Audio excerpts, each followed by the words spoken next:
प्रणाम दोस्तों, मैं आशीष कुमार देव संस्कृति विश्वविद्यालय आप सभी का स्वागत करता हूं। आज हम चर्चा करेंगे योग एवं स्वप्रबंधन।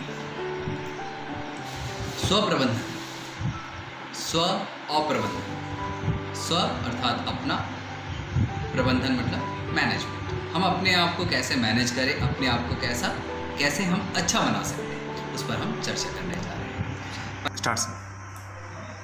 आचार्य श्री राम शर्मा जी कहते हैं, सचमुच जीवन का वास्तविक लाभ वे उठा पाते हैं जो पहले अपने आप को जानने का प्रयास करते हैं। तो दोस्तों, हम लोग बड़े सौभाग्यशाली हैं कि हम इस विषय के माध्यम से अपने आप को जानने का, अपने आप को अच्छा बनाने का प्रयास करने जा रहे हैं। मनोविज्ञान के अनुसार the I as experience by an individual, अर्थात एक व्यक्ति जैसा कि वो अपने आप को अनुभव करता है वह मैं कहलाता है, वह स्वयं को जान पाता है।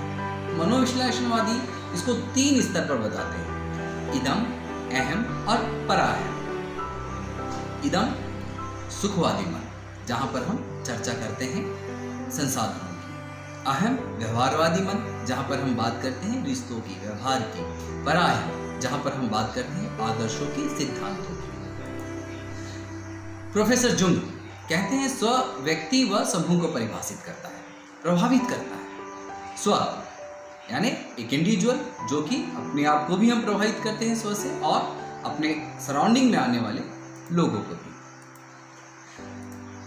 अध्यात्म शास्त्र कहता है स्वामी विवेकानंद के शब्दों में, ए अविनाशी आत्मा, तुम तुच्छ नहीं महान हो। तुम्हें किसी अशक्तता का अनुभव नहीं करना है। तुम अनंत शक्तिशाली हो। तुम्हारे लिए बल का पारावार नहीं। जिन साधनों को लेकर तुम अवतीर्ण हुए हो वो अचूक ब्रह्मास्त्र की तरह है। तो अध्यात्म शास्त्र हमारे अंदर पॉजिटिविटी को इनकलकेट करने का कार्य करता है। गीता कहती है, श्रीमद् भगवद गीता के 3 अध्याय के 42वें श्लोक में हमें पता लगता है कि हम कौन है। स्व शरीर से इंद्रियां परे हैं। हमारी जो 11 इंद्रियां हैं, इंद्रियों से परे मन है, मन से परे बुद्धि है, और बुद्धि से परे आत्मा। यानी कि पूरी यात्रा कहलाएंगी जो कि शरीर से चलती है और आत्मा तक पहुंचती है। स्व की यात्रा, स्व के ज्ञान का महत्व जीवन में सही दिशा प्रदान करने के लिए, व्यक्तित्व के परिष्कार के लिए, व्यवहारिक जीवन के लिए, लक्ष्य को निर्धारित करने के लिए, जीवन में सफलता, शांति और संतोष की प्राप्ति के लिए स्व का ज्ञान होना बहुत ही आवश्यक है। स्व मूल्यांकन, स्व का मूल्यांकन हम किस प्रकार से करें?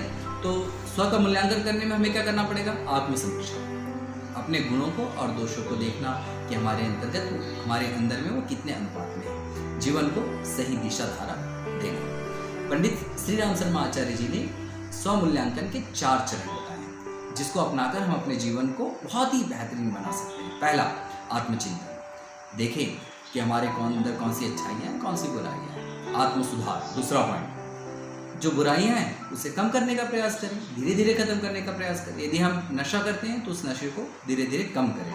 यदि हमारे अंदर कोई और दूसरी बुराइयां हैं, हम बहुत जल्दी बुरा मान जाते हैं, या कटु वचन बोलते हैं, या हमारी परिवार में किसी से बनती नहीं है, समाज में हमारे कोई रिस्पेक्ट नहीं है, तो जब हमें अपनी बुराइयां पता चलेगी तो उसके सुधार के लिए काम करना। तीसरा, आत्मनिर्माण, बुराइयों को कम करें, अच्छाइयों को बढ़ाते जाएं।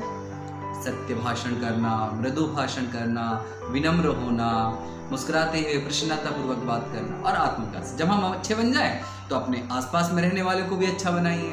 ये कहलाता है आत्मविकास। सामाजिक स्तर पर भी अपने आप को प्रतिस्थापित करें। स्व मूल्यांकन की आवश्यकता की वजह से मैंने आपको बताया कि भैया यदि हम सेल्फ एनालिसिस नहीं करेंगे तो हमें कैसे पता होगा कि हमारे अंदर कौन कौन सी अच्छाइयाँ हैं जिनको हमें और बढ़ाना है, हमारे अंदर कौन कौन सी बुराइयाँ हैं जिनको हमें कम करना है। इसलिए हमें स्व मूल्यांकन की आवश्यकता होती है।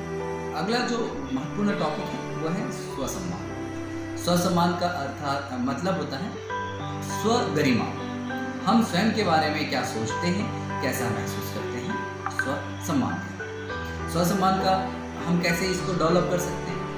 हमारे अंदर विनम्रता होना चाहिए, शालीनता होना चाहिए, विश्वास से भरपूर होना चाहिए, आशावादी होना चाहिए, सकारात्मक चिंतन करने वाला होना चाहिए, जिम्मेदार होना चाहिए, अनुशासित डिसिप्लिन लाइफ होनी चाहिए हमारी। यदि ये सब चीज़ होंगी तो हमारा स्वसम्मान आगे बढ़ते ऊंचा उठते चले जाएगा।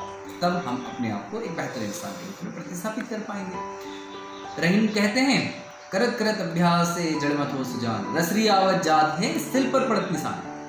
यदि हम कंटिन्यू प्रैक्टिस करेंगे, अभ्यास करेंगे, तो धीरे धीरे हमारे जीवन में ये चीज उतरने लगेगी। स्व प्रबंधन की अवधारणा।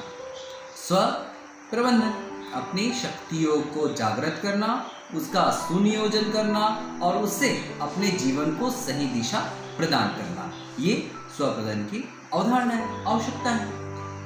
स्व प्रबंधन की आवश्यकता क्यों पड़ती है? सेल्फ मैनेजमेंट की, जीवन से के भटकाव से बचने के लिए, तन मन को स्वस्थ रखने के लिए, विचारों को परिष्कृत करने के लिए, टाइम मैनेजमेंट के लिए, क्रिएटिविटी के लिए, इमोशनल बैलेंस के लिए और आध्यात्मिक क्षमताओं के जागरण के लिए स्व प्रबंधन बहुत जरूरी होता है। जब भी कभी हम स्व प्रबंधन की ओर आगे बढ़ेंगे तो कुछ बैरियर्स आएंगे जिसको हम कहते हैं बाधक तत्व। ये क्या होते हैं? स्वयं का ज्ञान न होना, हमारे खुद के अवगुण, हमारी बुराइयाँ, हमारा जो स्वास्थ्य है यदि वो अच्छा नहीं होता है तो ये भी एक अवरोध है। ईर्ष्या, द्वेष, जलन, निंदा, ये भी हमारे बुराइयाँ हैं, दुर्गुण है, बाधक तत्व है। हिंसा करना ये भी एक बाधक है। इन बाधाओं को हमें पार करना है। कैसे होगा? ये होगा दृष्टिकोण में परिवर्तन से, सकारात्मक चिंतन से। आप हमेशा एक प्रैक्टिस करिए, पॉजिटिविटी इन, नेगेटिविटी आउट। हम हमेशा कैसे करें? सकारात्मकता को अंदर आने दें, नेगेटिविटी को बाहर निकालें, चाहे वो किसी भी स्तर पे हो। हमें दुनिया से कोई लेना देना नहीं, दुनिया में कितनी बुराइयां हो, लेकिन जब हम प्रयास करते हैं अच्छाइयों को देखने को, तो हजार बुराइयों में भी हमें उसके बीच में भी अच्छाइयाँ हम ढूंढ निकालेंगे। ये होती है पॉजिटिविटी इन, सकारात्मकता को अंदर, आशावादी चिंतन, प्रसन्नतापूर्वक जीवन जीना, चिंतन चरित्र व्यवहार को परिष्कृत करना, स्वाध्याय करें, सत्संग करें, चिंतन करें, मनन करें। तो इस प्रकार से देखेंगे दोस्तों, जब ये आप सब चीज़ों को अपने जीवन में अपनाने लगोगे तो हमारा जो जीवन है, हमारी लाइफ स्टाइल जो है वो मैनेज होने लगेगी और ये स्व प्रबंधन पढ़ना हमारे लिए सार्थक हो जाएगा। तो दोस्तों, यदि आपको कोई क्वेरी हो, कोई प्रश्न हो तो कमेंट बॉक्स में आप अपने प्रश्न कर सकते हैं। धन्यवाद।